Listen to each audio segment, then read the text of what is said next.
Chapter 10. As humans continue to evolve, balancing the divine feminine and the divine masculine energies within, there is an overall sigh of relief from your planet, Mother Earth. Each human will change individually over the next few years. Every human will know they will not be the same soul that existed even 5 years ago as balance is reached.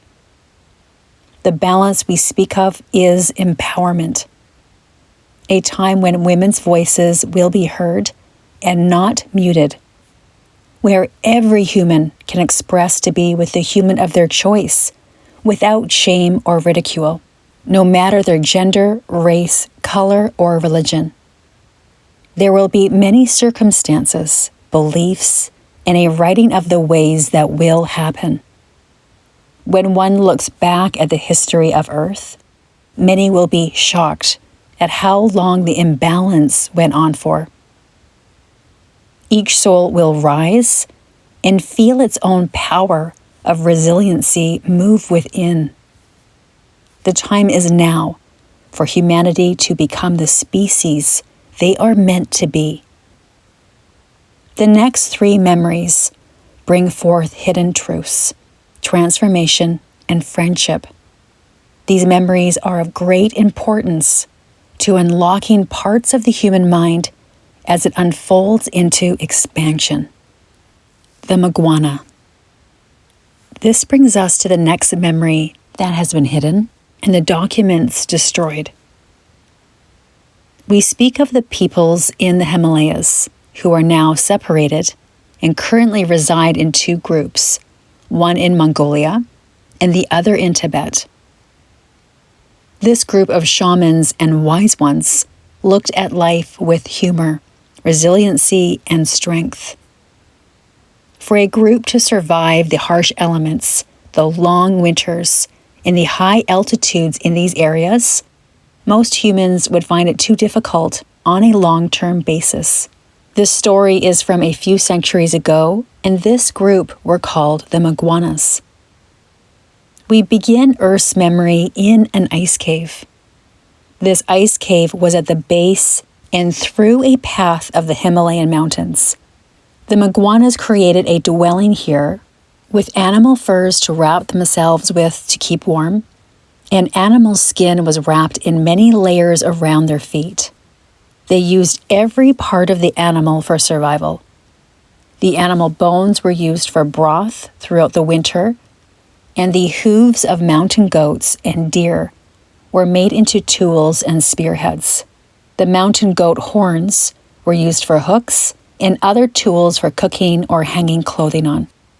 Many storms went through this area that would last for days, and then the sun would arrive, and all was forgotten of their isolation.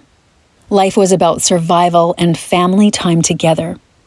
Many stories were told around the fire at night, and there was a love for one another in the tribe and overall communities. Some of the Maguanas wanted to live apart from the tribe and see what was beyond their community. They soon set off to build their own homes a few miles away from the base of the mountain. This is where the information that was written about this time was destroyed. The small group set off with their supplies and belongings. Calm and peace were felt within the group. Some of the members of this group had been feeling the need for separation for a while. It wasn't that they didn't like who was in their community or the decisions that were made. This feeling was an inner knowing to explore the unknown. As they set off through the snow, they knew they had a long journey ahead. They moved at a slow and steady pace, day after day, until they lost count of the days that had passed. The group did not realize how far they had gone, and upon this realization, they started to feel strange. They began to hear a high-pitched sound around them in the stillness of the snow. They looked up and saw a craft, a silver metallic ship hovering far above them in the sky. Their minds could not comprehend what they were seeing. for there were no stories that were heard around the fire or other information they could recall regarding what was before them. One of the members in the group, their nose started to bleed, and then another. The nose bleeding was due to the high frequency and high-pitched noise. This was causing a bit of panic now within the group. They did not understand what was happening, and the craft continued to come closer. We continue this memory now from the beings that were watching the Maguana in curiosity. As we moved closer to this group of animals, we realized upon closer examination that these were humans. They had began to scatter once seen our vehicle as we moved into closer proximity. We wanted to see if we could help in some way and made a united decision to beam the group up to speak with us. We had to knock out the group as a whole, for their heart rate was too high and their state of mind was not one of coherency. Upon their waking, we calmly spoke to them as a group, telling them of our mission and that there are many others like us in the galaxy and around their planet Earth. We spoke to them through the mind with no words spoken, and they excitedly talked back amongst themselves in an abrupt language. We were curious about their state of attire, for we have no need for clothing, as our skin can adjust to the varying degrees of temperatures and atmospheres. They communicated with us that they needed their pelts to protect them from the snow and colder temperatures. This group also had questions for us. They asked what we were called and how long we've lived here. We communicated our names in light language, and their pupils got very dilated. We told them of our faraway home and how we as a group decided to help this planet named Earth when word had spread of the deceit and betrayal from the original pact to form and create the human species. We made the long journey here and had begun to circulate the planet when we came across their group. The Maguana were stunned into silence. This was quite a lot of information that had been released. Some of the females had begun to cry, and the males comforted them. We were observing the Maguana's behavior because we do not feel the varying emotions as a human species. They asked how long we were going to keep them, as they would like to continue on their journey. We communicated with the commander of the ship, and we began to lower down onto the snow. We wanted more time with these humans to provide us with a greater understanding of how to help them the best that we could. However, the Maguanas knew they wanted to go home, even though they didn't have a home to go to. A ramp was lowered for them, and one by one, each Maguana left the ship and walked into the snow.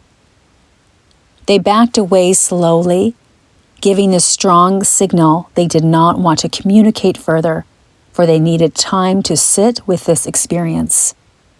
Our ship soundlessly lifted off from the snow, and we continued to climb up into the clouds.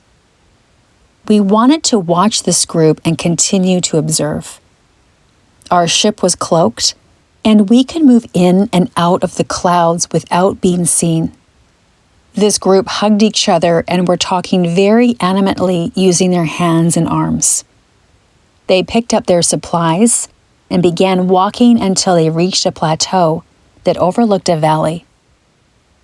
There was a stream nearby for fresh water, and this is where they chose to set up their homes. They began to make caves with the surrounding snow, and we continued to watch them with awe, for their perseverance was mesmerizing. We continued to watch over them for the next few weeks, and the Maguana knew we were there. They would look up into the sky every so often with a knowing look on their faces.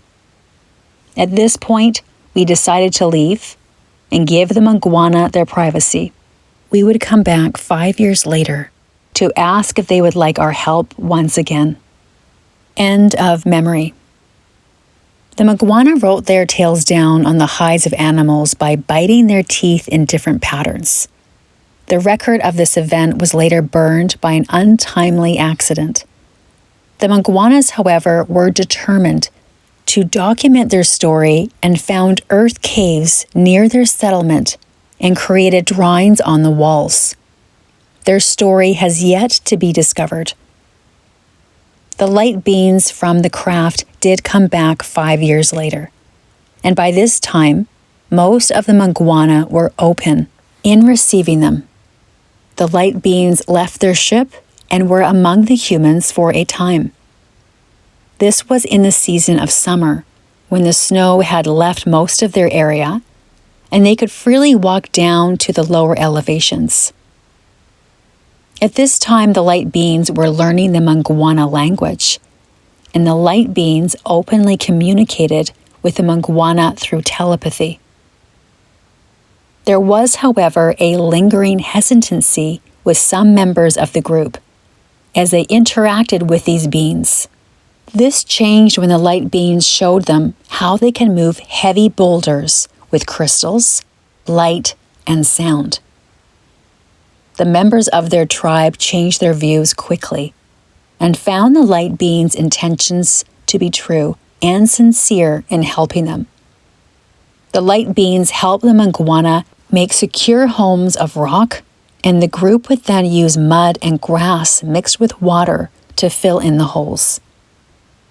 The Maguanas learned many things from the light beings, and this created a new way of living within the Maguana tribe. The light beings taught them to read the stars and follow the signs that the stars and planets would teach them.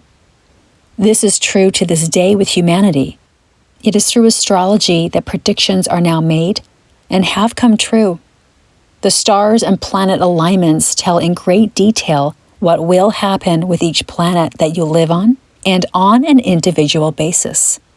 The light beings were with the Maguana for a year's time and created everlasting friendships between the two species. When summer was upon them once again, this was the last time they would interact with one another.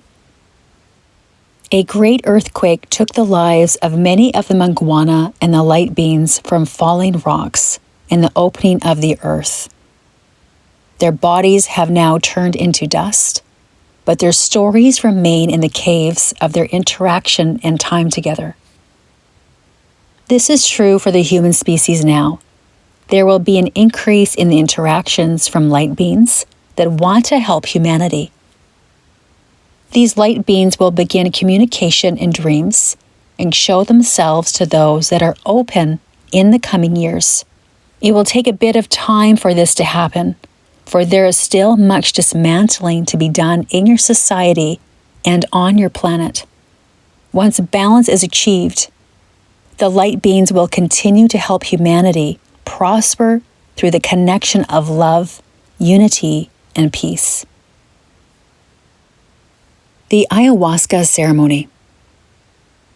We move into Earth's next memory, showing humanity that some humans may not recognize themselves as they transform through life-changing experiences. We go to the Amazon forests, to a tribe that was one with the Amazon River. They respected the plants, animals, and elders of their community. We speak of the Iquichuk. This tribe lived deep in the Amazon for many years, communicating to the multiple layers of energy and fields around them. It was known that the shamans of their tribe would pass down their information through the family generations, or a selected few that were chosen. Before a shaman died, it was said that the shaman would have a dream, a vision of who was to be trained next.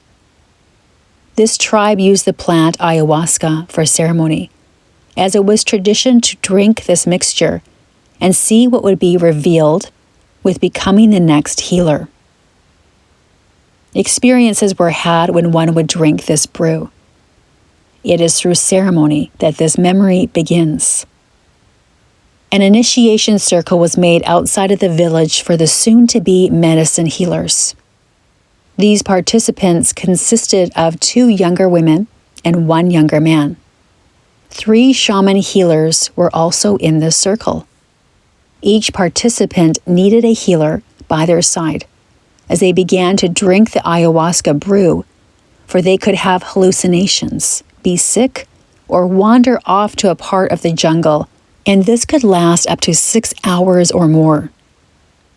It was after 30 minutes when the ayahuasca took effect on the first girl. She began to sweat profusely and shake as toxins were being released from her body. She passed out shortly after and began her vision. The girl's name was Liquida. Liquida was shown many different plants and herbs from an ancestor that came through in her vision. Her ancestor communicated that there was a long line within her family's heritage of medicine healers. Her ancestor guided her on respecting the plant and asking permission before taking any part of the plant. Communication, gratitude, and respect were always needed in plant medicine. Her ancestor continued to share wisdom with her for 6 hours in her dream state. Liquida's healer was getting concerned because there were moments when Liquida would shake so much her teeth would rattle and her eyes would roll to the back of her head. He kept a warm blanket on her and provided water for her in her unconscious state. When Liquida woke up, she had a slight headache from dehydration, and she felt shaky as she sat up. She remembered everything her ancestor had shared with her. The information was crystal clear. Liquida would be the tribe's healer and would soon be great friends with the other girl that was also a part of this healing circle. The second girl that drank the ayahuasca began to see demons coming toward her. She immediately jumped up and started running into the jungle. She was trying to escape them, screaming as she went. The healer did his best to keep up with her and eventually tackled her to the ground to keep her safe. He gently guided her back to the circle and calmly talked to her in her hallucinated state. She was able to calm down once in the arms of the healer, but her journey of continuing to see different spirits and entities lasted the entire duration of her experience. She was a seer and a walker between worlds. She watched how her life unfolded in this lifetime. She would grow up to have great visions for her tribe and would be able to see centuries ahead of her time. In her hallucinated state, she saw that after many years of her speaking unimaginable truths about the future, many began to believe it was her old age that was affecting her visions. However, it was not her old age. Her visions became clearer and clearer the closer she got to crossing over to the other side. Her name was Okagatak, and she saw what is happening now on Earth. She described people in the streets begging for food, demons that control the masses, and the earth rolling, burning, and her waters flooding the lands. Okatuk spoke of Mother Earth giving birth to a new way of life, for she could not continue the rape and pillage of what was being done to her any longer. Humanity could not see through their greedy ways of money, destruction, and their own ego self. Okatuk began talking about a golden light, thousands upon thousands of golden stars landing on Earth. "These are the light workers," she said, crying. "These are the ones that will bring balance to the earth once more. They have heard the call. This will cause great upheaval between the light and dark. The earth will rise like a phoenix over and over again until the dust has settled. The ashes will have covered the earth and new growth begins once more.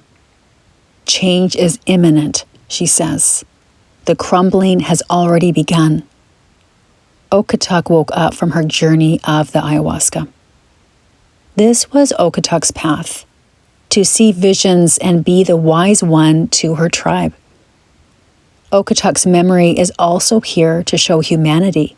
There have been many others like her that have seen what is happening to your planet now.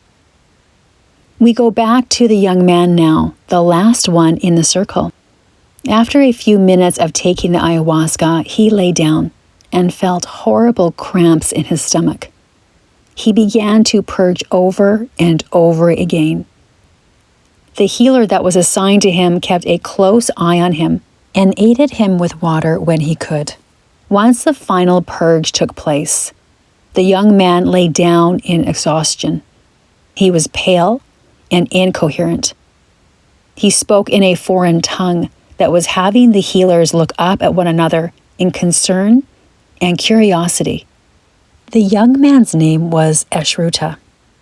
Eshruta was receiving visions of other lifetimes he had on Earth in different lands. He remembered being in Japan, England, and North America. All of these lives were short in length. However, they each had great wisdom for the soul. This lifetime in the Amazon was where he would integrate the knowledge from his past lives and help those in need now. He was to lead a life of service, and it would not only be with his tribe. Another being of light came through in his vision, communicating with Eshruta that he was to help many of the tribes in the areas of the Amazon. He would travel at the beginning, walking from tribe to tribe, providing aid and supporting each tribe through his knowledge. Once that part of his journey was complete, and the tribes were aware of his gifts, he would set up his own home in solitude in the middle of all of the tribes, where they could easily access Eshruta if needed. Each tribe was only a few days to a week's walk away from one another. There were boundaries set in place and respect among all of the tribes. Once a year, the tribes would gather for sport and celebrate in camaraderie together. Eshruta's guidance in this vision was now complete. He knew what he had to do and awoke from the ayahuasca journey. Each participant from the healing circle was a changed person after their life-altering experience. This was the way among the tribes at this time. Now on Earth, one does not need to take ayahuasca to have a life-altering experience. The energy and pulsation of the light that is entering Earth will naturally propel each human into their own awakening. Gone are the days of taking herbs to hallucinate or provide a different reality to get out of the one that you are in. Earth's reality is changing at such a quickened pace that no one will want to miss the 5D reality that is coming to fruition. Drugs and alcohol will be eliminated as each human will find that these products cloud their judgment and eliminate the full capacity of feeling the beautiful energy with each passing moment. We move into one more truth before we close with this chapter of this book. Abbott and Hugh. We begin in the 15th century England, where the difference between the poor and the wealthy was evident in society. Through adversity, strength, and love, a friendship formed between two boys on opposite ends of the social classes. Hugh was a boy 8 years of age and lived on his family's estate in the south of London. Abbott, who was similar in age, was the stable boy. Abbott's family were servants to Hugh's well-to-do family. Hugh and Abbott formed a friendship early on and became the best of friends until the call of society in their later years began to separate the two. Before this point, they would venture down creeks and streams together, finding frogs and salamanders, playing many practical jokes on the staff and their families. Hugh and Abbott were known to be thick as thieves until Abbott was needed in the stables, or Hugh was called off to study with his siblings by their tutor. Many years later, Hugh's family put on a gala event that was held at their home. Both boys were now in their late teens. Their friendship forged so tightly, just like brothers might be. However, this is when the two friends came to part ways. On this particular night, Hugh had taken a lady out to the stables and began to seduce her. Abbott, who was living at the stables at the time, was taken aback that his friend brought this young woman to his sleeping quarters. He was awkwardly cornered into one of the horses' stalls, trying to hide with no way to escape. Hugh continued his advances on the lady until her father came looking for her, and then all hell broke loose. The girl's father raised his fist to Hugh and hit him across the face, knocking him out. At this point, Abbott came to Hugh's rescue and was trying to fend off the girl's father. The girl pleaded with her father to stop as he had a violent temper with anyone who tried to seduce his daughter. Abbott had the upper hand as he pushed the father off of Hugh, giving him a moment of reprieve. However, this only fueled the father's anger, which he used on Abbott. The fighting was coming to an end as Abbott blocked blow after blow from the girl's father. And just when he thought the father would concede and begin to walk away, the father gave Abbott a kick to the back that landed him on his knees. Abbott's legs gave out underneath him as he fell to the ground. He heard the girl's father scolding her as he roughly took her away. Hugh was coming to and saw Abbott on the ground. This was the last straw for Abbott.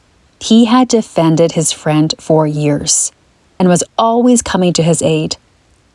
Hugh had always gotten his way and knew his family's money would get him out of sticky situations or provide him the entertainment that he sought. As Abbott lay on the earth, he decided to leave the position as a stable boy and venture out on his own without Hugh. He needed separation, and he wanted to find his own way through the world. Hugh knew his friend was angry and apologized for taking his lady friend here. He explained he needed somewhere quiet where Abbott could watch out for any danger. Hugh helped Abbott up and helped dust him off and said, "Well, my friend, I better be off before my family thinks things are awry. Are we okay?" Abbott nodded, gave him a tired smile, and went off to his cot. Hugh had a nagging feeling something was amiss, but hampered off to offer apologies to his family. He knew the evening would be muddled with the abrupt way the father and his daughter left the stables. Hugh was well aware of how quickly gossip spread, but couldn't help it when he wanted to stir up some action with the ladies or bring some excitement into a dull evening. He made his apologies to his family, and the gala continued on in full swing, with dancing and the wine flowing. Back in the stables, Abbott began to pack his things. When he finished, he sat down and wrote his family a goodbye letter. He knew if he gave them the letter directly, he would be persuaded to stay. Abbott wanted to make this decision solely for himself. He explained in the letter that he needed time away to find himself and needed separation from Hugh. Abbott wrote that he would be back before long and for his family not to worry or miss him. He slid the letter under his family's door early the next day and went down the lane with purpose in his step. He needed to leave the area and England altogether. Abbott had enough money saved from his wages that he could lodge at the roadside inns along the way, as Ireland or Scotland was calling his name. It was a new dawn for Abbott. He felt lighter in each step, with not having to look after or worry about Hugh. He made his way to the border of Scotland. There was much animosity at this time between the two countries, and Abbott thought better of the situation than to cross over the border. He remained on England's side and began working as a barkeeper in a local inn, and enjoyed the comings and goings of all the people. Things moved very quickly for Abbott in this part of the world. He was able to find a more permanent home with help from the owner of the inn. He met his beloved, who was a serving maid at the inn, and within a few short months of working and meeting his soon-to-be wife, they were married. Abbott looked back at this time as one of his happiest. Twins blessedly came into their lives a year later, and Abbott wrote to his family about the happy occasion. It was not that Abbott forgot about his family, or did not care for them. He now had a busy life of his own, and never felt the call to go back, with him now running the inn after the owner passed away. When Abbott turned 30, his life would change yet again. News had spread of his childhood friend in prison due to a drunken brawl. The fight had been between Hugh and another aristocrat. The aristocrat had been embarrassed by his defeat in the fight and ordered through bribes for Hugh to be locked up and hung. Receiving this news pulled at Abbott's heart. He didn't know what he could do, but he knew he couldn't leave the situation as it was. Abbott also knew that Hugh's father had passed on, and this left Hugh's mother to tend to the upkeep of the estate. Abbott discussed things over with his wife, and they decided that she would run the inn for a few weeks with the help of their friends while Abbott sorted out what needed to be done to help Hugh. Abbott left the next morning with his horse, a bit of money and supplies, and went to speak to Hugh's mother first. He needed to know what had been done to help Hugh and how much money they were willing to give up to pay for Hugh's release. The journey took a few days by horseback, and when Abbott got to Hugh's mother's estate, he was surprised to find out how much of the home needed upkeep and care. Time was of the essence, and Abbott put off his visit to his family once he had a better view of Hugh's options for his release.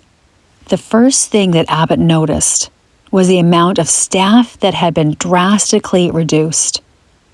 The lawns were no longer manicured, and no one greeted him at the door, thus allowing Abbott to walk right in on his own accord.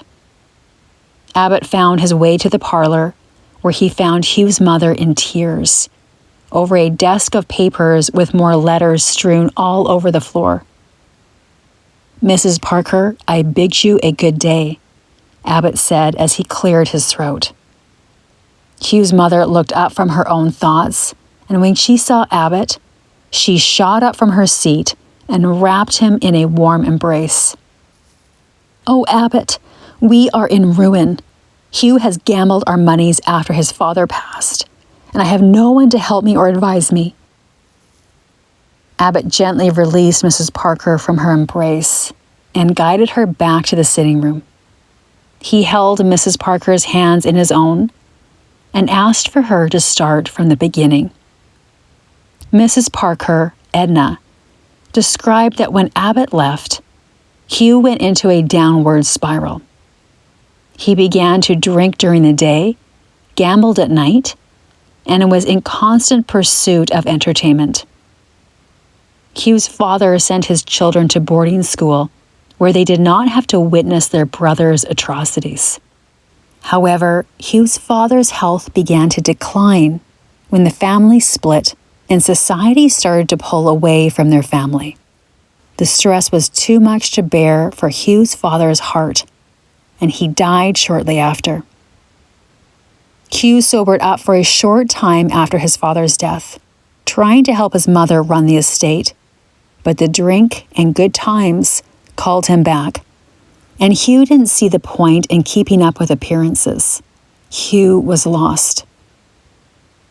Edna explained she had to let go of many staff as the house was now too big for her to manage alone. Hugh's siblings were grown and did not want to help or be part of the family, as they felt they were sent away and forgotten about. Deep resentment was held within the siblings, and no amount of apologies from their mother could solve their deep hatred for their father or Hugh. They felt sorry for their mother, but could not partake in any forgiveness for her, as anger had clouded their judgment. Abbott was shocked at how the once happy family that he knew had become a distorted, convoluted, separate group of people who seemed to not care for one another anymore. Wasn't blood a bond? Could one not forgive and forget? Could this family not see the bigger picture, that it was through one person that their world came crashing down upon them? And this is when a light bulb went off for Abbott, and for many humans that listen to this now. It is not as simple as forgiving and forgetting, for the heart and emotions are important. How you feel is everything. However, it is through forgiveness that sets the soul free. Can a soul forget what happened? No. However, the soul has a choice to release and to let go of what happened. As the soul does this, what was weighing the soul down is no longer. Blood is not a bond, for many souls are more connected to other humans that are not blood related. Why is that? The family that you were born into agreed to certain experiences you would have to grow as a soul. That might mean your birth parents, guardians, foster or adopted parents all signed a contract to help you learn lessons that you wanted to grow from as a soul. Even with the lessons you learn from your family members, this does not mean you need to be in their lives if you do not want to be. This may seem harsh for those that listen to these words. And we say, at what cost to your well-being are you willing to be with family members that hurt you, abuse you, or are not supportive of you? In some circumstances, it can look like one person is to blame for tearing families apart and being the root cause of the disruption. Once again, we want each human to look at the bigger picture. It takes many souls to allow one soul to cause such havoc. By this, we mean that a soul does not come to earth with the mission or purpose to cause harm to others. It is through their own experiences and traumas that have led up to the point where they then manipulate, control, and cause harm and damage to others. Each soul has a choice when coming in contact with this soul. They can see the situation for what it is and leave the family, or whatever the circumstance may be, to protect themselves or others, or they may choose to stay and be involved with this soul's continued disruption and pick up the pieces one by one while this goes on, thus causing damage to their soul for not standing up and using their voice. There is no right or wrong either way, as these are experiences to learn from as a soul. Abbott had this light bulb moment, and he knew no one was to blame. He had come here to find out how he could help his friend. If Hugh's case could not be resolved with the intention of being released, he would have to let it go and let the chips fall where they may. After Edna had finished her story, Abbott said he would be back after he talked to Hugh and the judge. Grateful for Abbott's arrival, Mrs. Parker had no money to give to Abbott for Hugh's release. She was deeply saddened by Hugh's fate and distraught with her family being in disarray.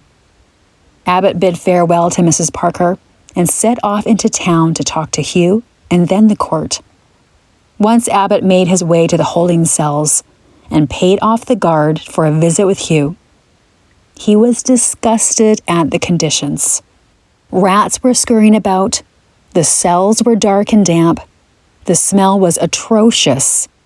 And the other prisoners were silent, awaiting their impending future. It was a heartbreaking scene, for no one should be living in such conditions. When Abbott made it to Hugh's cell, he was appalled.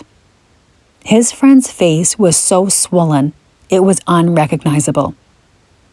Hugh had different shades of purples and greens all over, and his eye looked like it had ooze coming out of it. Even with Hugh's ungodly sight, Hugh was trying to smile at seeing Abbott before him. Hugh had several teeth knocked out, and you could tell it was painful for him to speak. Abbott made a joke about how his friend hasn't changed one bit from the last time they saw each other. This made Hugh laugh a little as he bent over to hold his ribs that were broken. Abbott then turned serious and said he had spoken to his mother and was now on his way to the judge to appeal for Hugh's release. Hugh looked at his friend right in the eyes with his blurry vision and managed to say, "Abbott, dear chap, it was good of you to see me in my last few hours. God knows I wouldn't have done the same if the shoe was on the other foot. It's time to let me go, and for me to face what I deserve. Abbott, I haven't even tried to be kind or good to my family or anyone that I interact with. It hasn't been until being put in this God-forsaken cell, left to rot, that I saw I had another choice. I was blind to see it. I didn't know how good my life was until it was taken away. I regret many of my choices, and I certainly don't blame you for leaving our friendship. I can't believe you stayed for as long as you did," Hugh said with an injured laugh. "This is my path now, and I have to reap the seeds that I've sowed. Hopefully my death will be quick, and I will see you in the next life, dear Abbott. Next time, I will come back as your nagging grandmother, just so you know it's me," Hugh said with a pained smirk. Abbott helped adjust his friend to a more comfortable position on the matted hay on the ground. This interaction had wiped Hugh out, and he needed to rest. Abbott said goodbye to his friend, not knowing if this would be the last time that he would see him. Abbott was now on a mission to see the judge and convince him to release Hugh. He could see that his friend was a changed man, but didn't know how the judge would take to Abbott, speaking on his friend's behalf. Some judges at this time could be paid off, and others took a great dislike to others that interfered with their decisions. Abbott was soon to find out how imperative it was that he made his journey when he did. Abbott arrived at the judge's house, asking for a moment of the judge's time. The judge, Lord Bennett, did not like to be interrupted on a Sunday, a day of worship for him and his family, and felt this issue could have waited until tomorrow. However, after Abbott's pleas to listen to the whole story, he had a change of heart.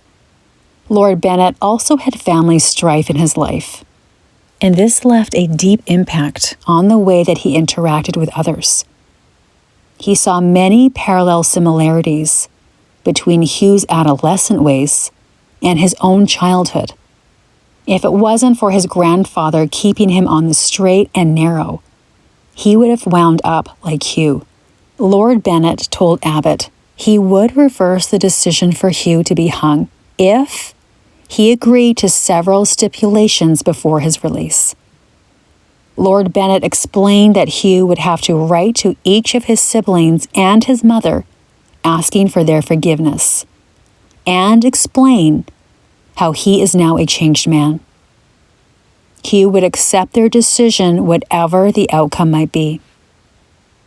Hugh would also make an apology to the aristocrat for his behavior and pay back any damages that occurred in the fight. If Hugh did not have the means to pay his debt, he would be in service to the aristocrat until this debt was paid in full. The last stipulation of Hugh's release was to help the judge.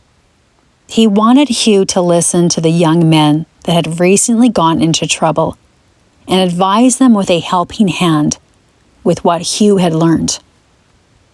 The judge wrote all of this in a letter to Hugh, asking for a signature from Hugh in return for his acceptance of the conditions.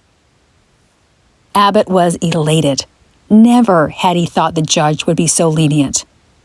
He thanked the judge and rode back to Hugh, communicating about his encounter with the judge. It took some convincing on Abbott's part to persuade Hugh to sign the letter, for his friend had mentally succumbed to his outcome of death in a few days' time. Hugh felt he was getting what he deserved. However, after a heartfelt decision with Abbott, Hugh came to realize several gifts were presented before him. Hugh had the chance to go back and help his mother, offer her the support that she needed, and reconcile with his siblings. This would be a life that he could now be proud of. Hugh signed the letter and began writing to each of his siblings once the signed letter was sealed and on the way to the judge. It would take many years for the estate to be what it almost was, and it never quite got back to its full glory, for everyone had changed within the family. Hugh's mother, in the end, decided to sell the estate. No longer did prestige and hierarchy within society drive them, for they saw the error in their ways and found that true acceptance of one another was the gift. Hugh made it a priority every year to see Abbott and his family at their inn and celebrate Christmas with them. It was through Abbott's gentle and quiet approach to life that Hugh eventually discovered there were other ways of being. Not all of Hugh's siblings were accepting of their brother's apology and believed his changed ways. However, over time their views did turn around, and all was reconciled eventually. Hugh's mother passed away several years after Hugh's release, and her last few years were of laughter, with her son who had found a new lease on life. Abbott and his family made it a few times a year to visit his mom and dad before they passed, and Abbott was grateful for the time he had with them. This story is of great significance to humans at this time on your planet, for it is through relationships that can break and hurt the soul so deeply that you can be a changed human forever. This memory of truth did have a happy ending, and we want each human to know a happy ending can happen for each one of you as well. It is taking a look at your life and seeing what is important to you. Your life is in your hands. You are the one that can change your outcome, your life, no matter the circumstance you are dealt with. Abbott made his choice to leave his friend for his own sake. He needed to find a new direction without his best friend pulling him down any longer. Abbott's realization is true for humans now. Each human will be examining their own relationships with family and friends and choose to let go of the ones that bring them down or take their energy when this happens over and over again. With Hugh's life-altering event, he saw another side to his existence that changed his view and opened his eyes completely. This is why we bring this memory forward to you at this time, for it can be with the simplest of stories that one can hear the truth and feel this in their heart. Between the 15th and the early 18th centuries, not many humans lived to an old age. There were accidents, unforeseen deaths, and sicknesses that took people's lives. Now, as humans move into the fifth dimension, there will be less sickness and disease. It will be normal for humans to live past 100 years of age, in good health, and with a functioning body. How is this possible, you might ask? The world that you live in now has been slowly poisoning humans with all that they digest, drink, Breathe and see. The ones that have been controlling society provide manufactured drinks, so a human becomes addicted to the ingredients and likes them so much that it becomes incorporated into their diet. This is the same for the food intake. Some chemicals are put into the human's food that is addictive in nature and poisonous over time. These are such small amounts that no one thinks to question, as it is approved by your governments. Who do you think is in charge of your government in approving the labels and ingredients that humans are absorbing? We bring this to your attention as we move into Earth's next memory in Greece. Seraphina and the Delphi oracles. Some of you may recall a past life in this area and time as this memory comes forward. We speak of the Delphi oracles and one of the females, as her role coincides with what is happening now on your planet. Seraphina was a young woman with insight and intuition, and was one of the chosen oracles of Greece. The Delphi oracles were women that had intuitive and psychic abilities.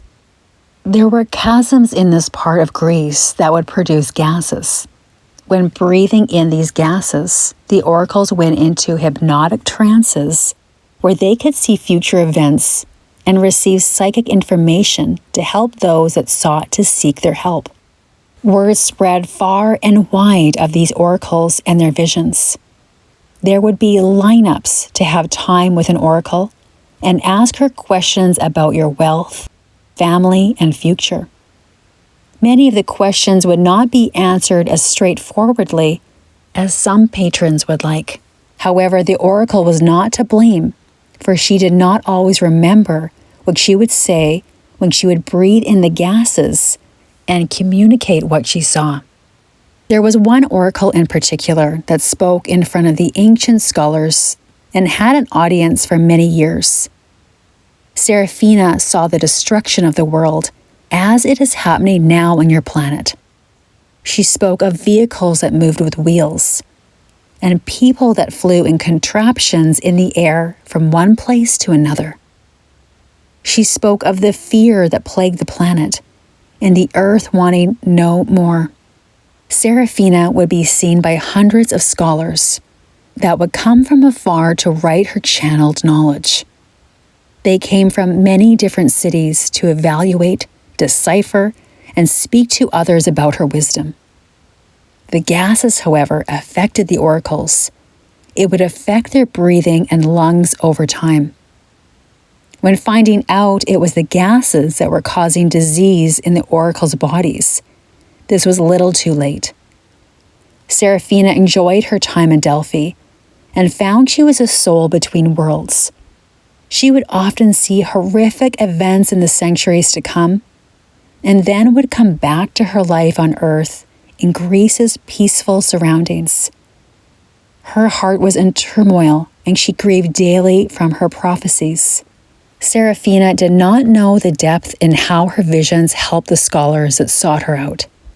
In the end, she decided to end her life as breathing the toxins had made her day-to-day life difficult to access breath, and she no longer wanted to be the one speaking of the atrocities that would follow in the centuries to come. There are many memories of Seraphina and the oracles of Delphi. To this day, there continues to be seers, oracles, and sages in every part of your world. Some are known, and others want their gifts to be kept quiet for privacy and a solitary life. With the Delphi oracles, it was important to be placed away from any city, where other energies could impact their insight. Just like in the previous story in the Amazon, and now Greece, a soul no longer needs to take anything, drugs, or breathe in toxic gases to see what they want to see. For some souls, this will be a natural gift that comes forward for as long as you want and desire it. For others, it is through perseverance and dedication to unlock your hidden gifts. It is the practice of feeling through your heart, and letting the mind and ego go.